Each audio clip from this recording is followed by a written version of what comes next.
Discuss करेंगे chemical kinetics के अंदर factor affecting rate of reaction, यानी जो हमारी रेट ऑफ रिएक्शन होती है, जो रिएक्शन होती है हमारी केमिकल रिएक्शन, उसका कुछ ना कुछ रेट ऑफ रिएक्शन होता है। मींस कि वो कितना टाइम ले रही है रिएक्टेंट टू प्रोडक्ट में कन्वर्ट होने के लिए, ठीक है जी। तो उसकी कोई ना कोई स्पीड रहती होगी। अब वो स्पीड को हम इंक्रीज और डिक्रीज कर सकते हैं, कुछ फैक्टर के बेसिस पे होता है वो, ठीक है।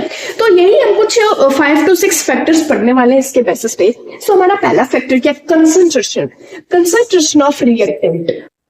सबसे पहले समझो कि कंसंट्रेशन ऑफ रिएक्टेंट का क्या मतलब है। रिएक्टेंट है, ये रिएक्टेंट है और प्रोडक्ट में कन्वर्ट हो रहा है, इतना मानते हो। अब जो रिएक्टेंट के कंसंट्रेशन है ना, जो रिएक्टेंट की कंसंट्रेशन है वो भी एक ऐसा फैक्टर है जो रेट ऑफ रिएक्शन पे डिपेंड करता है। कैसे वो देखो, वी नो दैट, हम जानते हैं कि chemical reaction occur due to collision between reactant molecules when the concentration of reactant will be high, therefore rate of reaction also will be high। कि जो रिएक्टेंट की कंसंट्रेशन होती है उसके जो मॉलिक्यूल्स होते हैं, ठीक है, जो रिएक्टेंट की कंसंट्रेशन के मॉलिक्यूल्स होते हैं उनके बीच में आपस में कॉलिजन होता है। क्या होता है, उनमें आपस में कॉलिजन होता है। कॉलिजन होने की वजह से जो रिएक्टेंट के बॉन्ड होते हैं, देखो जब पुराने बॉन्ड टूटते हैं तब भी नए बॉन्ड का फॉर्मेशन होता है। अब इसका क्या मतलब है, जैसे मान लो कि रिएक्टेंट है, अब इसमें कोई ना कोई मॉलिक्यूल्स होंगे। जैसे मान लो एमीन की रिएक्शन ले लो, एमीन की रिएक्शन हो गई तो N2+3H2 = 2NH3, ये हमारी एमीन की रिएक्शन है, ये रिएक्टेंट है, ये प्रोडक्ट है। अब इनमें नाइट्रोजन और हाइड्रोजन के बीच के पुराने बॉन्ड है ना टूटेंगे, तभी यहाँ पे एमीन के न्यू बॉन्ड का फॉर्मेशन होगा, ठीक है। और इनके बीच में ना कोलिजन होगा। जो कॉलिजन होगा, जो रिएक्टेंट की कंसंट्रेशन होती है उन रिएक्टेंट के मॉलिक्यूल्स के बीच में क्या होता है, कॉलिजन होता है। जितना ज्यादा कॉलिजन होगा उतनी ज्यादा हमारी रेट ऑफ रिएक्शन बढ़ जाएगी, और जितनी रेट ऑफ रिएक्शन जितनी बढ़ेगी उतना जल्दी हमारा जो रिएक्टेंट है वो प्रोडक्ट में क्या हो जाएगा, कन्वर्ट हो जाएगा। आई जस्ट होप मेरी बात समझ आई होगी। एक बार फिर से मैं रिपीट कर देती हूँ कि जो पुराने बॉन्ड होते हैं ये सिर्फ केमिकल रिएक्शन में नहीं है, आप किसी भी चीज में ले लो, ठीक है। जैसे मान लो कि आप वाटर बॉईल कर रहे हो, ठीक है, H2, तो यहाँ पे भी ये जो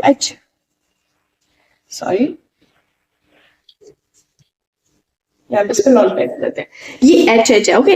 तो यहाँ पे भी इनके बीच के बॉन्ड क्या होते हैं, इनके बीच के बॉन्ड की ब्रेकेज होती है, तभी 100 डिग्री सेल्सियस पे बॉईल होता है, जो कि मैंने सॉल्यूशन वाले चैप्टर में बताया था, ठीक है जी।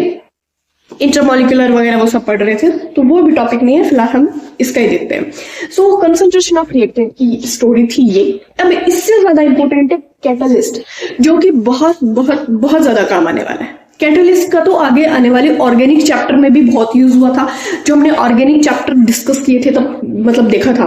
तो कैटलिस्ट क्या कहता है, कैटलिस्ट देखो एक ऐसा सब्सटेंस होता है, कैटलिस्ट को थोड़ा ध्यान से समझना। It is defined as a substance which without actively participate in a chemical reaction. इसका क्या मतलब है, यानी जो कैटलिस्ट होता है ना वो केमिकल रिएक्शन के अंदर पार्टिसिपेट नहीं करता। मतलब तो मान लो कि ये मेरी रिएक्शन एमीन की रिएक्शन है, इसको मिटा देते हैं, ये मेरी एमीन की रिएक्शन है, ठीक है। नाइट्रोजन हाइड्रोजन कन्वर्ट हो रहे हैं एमीन के अंदर, रिएक्टेंट कन्वर्टेड इनटू प्रोडक्ट, इतना मान रहे हो। अब ये जो कैटलिस्ट होगा ना, ये एक ऐसा कैटलिस्ट होगा जो कि रिएक्शन के अंदर पार्टिसिपेट नहीं करेगा, लेकिन फिर भी रिएक्शन की स्पीड बढ़ा देगा। आप ऐसे मान सकते हो कि जैसे मान लो, एक एग्जांपल समझाते हो कि जैसे मान लो कि हम स्कूल जा रहे हैं और बाय मिस्टेक जो हमारी स्कूल की बस वेन जो भी थी वो मिस हो गई, ठीक है, वो निकल गई, हम लेट हो गए, ठीक है। तो फिर क्या होगा कि जैसे मान लो कि हम किसी से हेल्प लेंगे कि क्या आप हमें हमारे स्कूल तक छोड़ सकते हो, ठीक है, किसी से हेल्प ले सकते हैं, लिफ्ट ले सकते हैं। अब जब हम लिफ्ट लेंगे तो वो क्या करेगा कि वो हमें जो भी उसके पास व्हीकल होगा उसमें हमें बिछाएगा और स्कूल तक छोड़ देगा। तो स्कूल तक वो हमें छोड़ेगा, वो खुद तो स्कूल के अंदर नहीं उतरेगा ना कि चलो मैं भी स्कूल चलूंगा, ऐसा थोड़ी ना होता है। जब किसी से अपन लिफ्ट लेंगे तो वो हमें स्कूल तक छोड़ देगा, उसका क्या काम है, हमें लिफ्ट देना, हमारी हेल्प करना। तो ऑफ कोर्स बात है, जैसे मान लो कि ये जो रिएक्टेंट है वो प्रोडक्ट में कन्वर्ट हो जाएगा, जो कैटलिस्ट है ना उसको सिर्फ उसकी स्पीड बढ़ा देगा। वो एक्टिवली पार्टिसिपेट क्यों करेगा, जो जिससे हम लिफ्ट ले रहे हैं वो हमारे साथ स्कूल में हमारी क्लास में क्यों जाकर बैठेगा। बस वही एक छोटा सा मैंने एग्जाम्पल लिया है ताकि समझ आए। अब आई नो 100% अभी भी क्लियर नहीं हुआ, अब ये जो कैटलिस्ट होता है ये पार्टिसिपेट बिना किए जो हमारी रेट ऑफ रिएक्शन होती है उसको बढ़ा देता है। तो ये तो होगी थ्योरेटिकल। अगर हम ग्राफिकल मेथड से समझेंगे ना तो हमें और ज्यादा अच्छे से समझ आएगा। ठीक है, अब ये जो मैंने ग्राफ नोट किए किसके बिटवीन किए हैं, ये है प्रोग्रेस ऑफ रिएक्शन। इसको थोड़ा और बढ़ा लो। प्रोग्रेस ऑफ रिएक्शन यानी जो हमारी रिएक्शन है वो कितना प्रोग्रेस कर रही है, कितना बढ़ रही है। और ये है इधर हमारी एनर्जी, इधर है रिएक्शन की प्रोग्रेस और इधर है एनर्जी। ठीक है, अब यहाँ पे क्या है हमारा रिएक्टेंट और इधर क्या प्रोडक्ट है। और ये जो मैंने यहाँ पे डिस्कस किया ये है हमारी एक्टिवेशन एनर्जी। देखो एक्टिवेशन एनर्जी एक ऐसी एनर्जी होती है जो एक मतलब बैरियर का काम करती है। ठीक है, यानी ये ऐसा मतलब एक्टिवेशन एनर्जी ऐसा कहते हैं। हम आगे जाके इसको बहुत डेप्थ में समझेंगे ग्राफिकल वगैरह, फिलहाल इतना समझो कि एक्टिवेशन एनर्जी ये कहना चाहती है कि रिएक्टेंट मॉलिक्यूल्स के पास जब इतनी एनर्जी होगी ना यहाँ तक, यानी रिएक्टेंट मॉलिक्यूल्स को ये इतना बैरियर क्रॉस करना पड़ेगा, इतनी एनर्जी होगी ना उनके पास, तभी वो जाके रिएक्टेंट से प्रोडक्ट में बदल पाएंगे, रिएक्टेंट से प्रोडक्ट में कन्वर्ट हो पाएंगे। अब देखो कुछ जो मॉलिक्यूल्स होंगे रिएक्टेंट के, जैसे नाइट्रोजन और हाइड्रोजन है, इन मॉलिक्यूल्स की एनर्जी ऑलवेज सेम नहीं रहेगी, सेम नहीं रहेगी। अब जैसे मान लो कि जिसकी एनर्जी ज्यादा है, हाइयर है, तो वो तो क्या है, ये रिएक्टेंट था और ये इस बैरियर को क्रॉस कर लिया, एक्टिवेशन एनर्जी वाले बैरियर को क्रॉस करके भाई प्रोडक्ट में कन्वर्ट हो गया।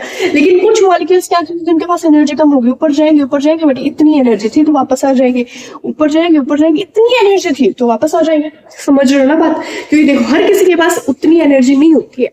ठीक है, तो आप ऐसा मान सकते हो, जैसे मान लो कि हम मूवी देखने के लिए जा रहे हैं, हमारे सारे क्लासमेट्स हैं वो कहीं मूवी देखने के लिए जा रहे हैं। अब जो क्लासमेट्स है जैसे मान लो 10 स्टूडेंट्स है, उन 10 में से 5 के पास तो जो मूवी की फीस है, मतलब जो चार्ज लगेगा उसको मान लो 200 है। ठीक है, तो 5 लोगों के पास तो 200 है, यानी ये तो थिएटर के अंदर एंटर कर सकते हैं। बट जो बचे हुए 5 है उनके पास मान लो 100 रुपीज है, बचे हुए 5 के पास 100 है, क्या ये हाफ में एंटर कर सकते हैं? क्या ये हाफ में एंटर कर सकते हैं? 100 रुपए तो इनके पास कम पड़ रहे हैं ना, तो वैसे आप इसको एनर्जी के रूप में मान सकते हो कि जो बचे हुए मॉलिक्यूल्स होंगे उनके पास सफिशिएंट एनर्जी नहीं होगी कि एक्टिवेशन एनर्जी के बैरियर को क्रॉस कर सके। आप एक्टिवेशन एनर्जी इधर इसको मान लो, इधर पैसों को मान लो कि पैसे की एक्टिवेशन एनर्जी है। ठीक है, तो ये एक्टिवेशन एनर्जी को बिना क्रॉस किए कैसे प्रोडक्ट में कन्वर्ट होगी, तो अब आएगा कैटलिस्ट। ये था without catalyst, WC without catalyst. अब आएगा विद कैटलिस्ट, विद कैटलिस्ट। अब कैटलिस्ट क्या करेगा, एक्टिवेशन एनर्जी को कम कर देगा। मेरी बात ध्यान से सुनो, कैटलिस्ट आएगा एक्टिवेशन एनर्जी को कम कर देगा। कैसे कम करेगा, एक्टिवेशन एनर्जी को कम करेगा। ये रिएक्टेंट को, अगर रिएक्टेंट के पास जितनी एनर्जी पहले थी नॉर्मल एनर्जी से भी प्रोडक्ट में कन्वर्ट हो सकते हैं, तो कैटलिस्ट ने क्या किया, बिना पार्टिसिपेट किए रिएक्टेंट को प्रोडक्ट में विद इजिली कन्वर्ट कर दिया। जैसे मानो कि एमीन की रिएक्शन है, अब यहाँ पे हम जो कैटलिस्ट लेते हैं वो लेते हैं हम आयरन का। देखो जीरो ऑर्डर रिएक्शन में याद होगा आपको, मैंने जीरो ऑर्डर रिएक्शन की लिखी थी जहां पे जो एमोनिया उसका डिकम्पोजिशन हो रहा था, एमोनिया टूट रहा था। ठीक है, एमोनिया टूट रहा था तो मैंने बोला था कि कंसंट्रेशन पे डिपेंड नहीं करता, उसमें हमने टेम्परेचर लिया था और Fe सरफेस पे वो रिएक्शन हो रही थी, तो वो वही था जो Fe था, वो हमारा कैटलिस्ट था, जो कि मैंने बोला भी था फैक्टर अफेक्टिंग में हमने पढ़ा है। ठीक है, तो जो ये कैटलिस्ट था वो इसलिए कंसंट्रेशन पे नहीं डिपेंड कर रहा था, क्योंकि कैटलिस्ट पे डिपेंड कर रहा था, कैटलिस्ट के सरफेस पे रिएक्शन हो रही थी और रिएक्टेंट से प्रोडक्ट में कन्वर्ट हो रहा था। एज स्टॉप ये कैटलिस्ट और कंसंट्रेशन ऑफ रिएक्टेंट समझ आएगा। अब देखो कैटलिस्ट भी है ना 2 टाइप के होते हैं, एक होता है पॉजिटिव कैटलिस्ट, एक होता है नेगेटिव कैटलिस्ट। पॉजिटिव कैटलिस्ट क्या हुआ, जो हमारी रेट ऑफ रिएक्शन को बढ़ा देता है, यानी जो एमीन की रिएक्शन है अगर आप इसमें Fe रख दोगे ना तो रेट ऑफ रिएक्शन को बहुत इजीली बढ़ा देगा, रिएक्टेंट से प्रोडक्ट में जल्दी कन्वर्ट हो जाएगा। ये अगर आप ग्लाइकोल लोगे, अगर आप ग्लाइकोल लेते हो, ग्लाइकोल लोगे तो ये नेगेटिव कैटलिस्ट कहलाएगा, यानी ये ग्लाइकोल वगैरह जो होंगे ना ये थोड़ी रेट ऑफ रिएक्शन को कम कर देते हैं। अब हम नेक्स्ट पढ़ते हैं। अब हमारे कुछ नेक्स्ट फैक्टर है कैटलिस्ट और कंसंट्रेशन ऑफ रिएक्टेंट्स के बाद। है हमारा टेम्परेचर। टेम्परेचर के बारे में मैंने कुछ ज्यादा लिखा नहीं है क्योंकि बहुत इजी टर्म है, क्योंकि टेम्परेचर हम नॉर्मली देखते ही हैं, फिजिक्स वगैरह में भी पढ़ते हैं और केमिस्ट्री में भी काफी चीजों में टेम्परेचर का यूज होता ही है। ठीक है, कैटलिस्ट अलग था इसलिए मैंने उसको डेप्थ में जाके समझाया। तो टेम्परेचर का देखो मैं बता देती हूँ। टेम्परेचर क्या होता है, जैसे मान लो कि हमारी कोई भी रेट ऑफ रिएक्शन अक्यर कर रही है, ठीक है, एमिन वाला ही ले लो, हम बार बार वही ले रहे हैं, ठीक है। N2 + 3H2 is equal to NH3। अब आप ये रिएक्शन ले लो, तो इसमें क्या होगा कि मान लो कि हमारा टेम्परेचर ज्यादा है, टेम्परेचर ज्यादा होगा तो रेट ऑफ रिएक्शन क्या हो जाएगी, ज्यादा हो जाएगी, इतना मानते। बट ये टेम्परेचर है ना, इसमें भी 2 टाइप्स की रिएक्शन होती है, फर्दर 2 टाइप्स की, एक है एक्सोथर्मिक, दूसरा है एंडोथर्मिक। एक्सोथर्मिक एंडोथर्मिक, एक्सोथर्मिक और एंडोथर्मिक में ऐसा होता है कि एक जो होती है जो हीट एब्जॉर्ब करती है, एक हीट एब्जॉर्ब करेगी और एक हीट को क्या करेगी, रिलीज करेगी, ठीक है। जैसे मान लो हीट एब्जॉर्ब कौन करेगा, मान लो कि बर्फ पिघल रही है, ठीक है, बर्फ पिघल रही इसलिए उसको हीट की नीड है, हीट की नीड होगी तभी तो बर्फ पिघलेगी, तभी तो जो आइस है वो मेल्ट होगी ना। तो उसमें क्या हो रही है कि जो हमारी हीट है उसको नीड है, हीट एब्जॉर्ब कर रही है। एक जैसे मान लो कि हम कहीं आग जला रहे हैं, ठीक है, कंबस्टन कर रहे हैं, आग जला रहे हैं, आग जलाएंगे तो वहां वो हीट क्या करेगी, मतलब जो हीट एनर्जी होगी वो छोड़ेगी, ठीक है, हीट एनर्जी को रिलैक्स करेगी और एक करेगा एब्जॉर्ब। तो जो हीट एब्जॉर्ब करेगी वो होगी एंडोथर्मिक, और एक्सोथर्मिक में क्या होगा, एंडोथर्मिक में एब्जॉर्ब करेगी, एक्सोथर्मिक में छोड़ेगी, ठीक है, रिलीज करेगी। नेक्स्ट हमारा है रेडिएशन। अब रेडिएशन क्या होता है वो देखते हैं। Not all but there are many reaction, सारी नहीं बट ऐसे कुछ रिएक्शंस है या बहुत सी रिएक्शन है which are initiated by sunlight, जो सनलाइट के अंडर में होती है, ठीक है। कैसे, for such reaction greater is the intensity of reaction more will be rate of reaction, ROR क्या, रेट ऑफ रिएक्शन। यानी कुछ ऐसी रिएक्शंस होती है जिनकी जो इंटेंसिटी है रेडिएशन की वो ज्यादा होगी तो रेट ऑफ रिएक्शन क्या हो जाएगी, वो भी ज्यादा हो जाएगी। फॉर एग्जाम्पल जैसे फोटोसिंथेसिस है, ये भी रेडिएशन क्या होती है, जो सन से लाइट आ रही है, ठीक है। फोटोसिंथेसिस में भी कार्बन डाइऑक्साइड प्लस वाटर मिलके in the form of HNU क्या, रेडिएशन, जो सन से एनर्जी आ रही है HNU इज इक्वल, ये क्या बना रहा है, ग्लूकोज प्लस ऑक्सीजन का फॉर्मेशन कर रहा है। तो ये रेडिएशन की प्रेजेंस में हो रही है। अगर यहाँ पे रेडिएशन की इंटेंसिटी ज्यादा है तो हमारी रेट ऑफ रिएक्शन क्या हो जाएगी, ज्यादा हो जाएगी, अगर कम है तो कम रहेगी, ठीक है। नेक्स्ट है हमारा factor surface area of reactant. ये काफी इंटरेस्टिंग फैक्टर है, ठीक है, इसको समझने में भी थोड़ा अच्छा लगता है। सो क्या है कि we know that chemical reaction occur on reactant surface. हाँ जी, हमें पता है कि जो हमारी केमिकल रिएक्शन होती है वो रिएक्टेंट सरफेस पे अकर करती है, रिएक्टेंट का जो सरफेस है उस पर अकर करके प्रोडक्ट में फॉर्मेशन करेगी।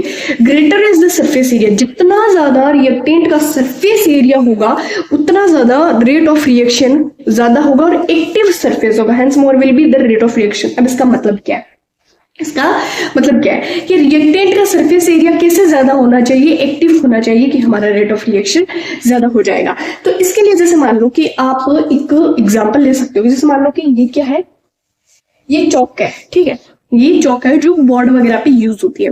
तो चौक जैसे मान लो कि सॉलिड फॉर्म में है, ठीक है, तो हमारे पास एकदम वैसे शेप है जैसे हम यूज करते हैं, तो उसका क्या होगा, सरफेस एरिया कम होगा। अगर हम उसका टुकड़े कर दें, उसको पाउडर के फॉर्म में बना दें, ठीक है, अगर हम उसको पाउडर के फॉर्म में बना देंगे तो उसका जो सरफेस एरिया होगा वो बढ़ जाएगा ना। चौक है, जैसे मान लो कि ऐसी इतनी बड़ी चौक है, इस शेप की, मान लो ये चौकी है, तो इसका सरफेस एरिया कम है। अगर मैं इसको तोड़ के इसका पाउडर बना दूंगी तो ऑफकोर्स से बात इतना इसका सरफेस एरिया हो जाएगा। तो जितना ज्यादा किसी भी रिएक्शन का सरफेस एरिया होगा उसकी रेट ऑफ रिएक्शन उतनी ज्यादा हो जाएगी। सो यही कुछ इतने से हमारे फैक्टर इफेक्ट थे रेट ऑफ रिएक्शन के। नेक्स्ट में हम डिस्कस करेंगे 0, फर्स्ट और सेकेंड ऑर्डर रिएक्शन के फॉर्मूला डिराइव करना। So thank you so much.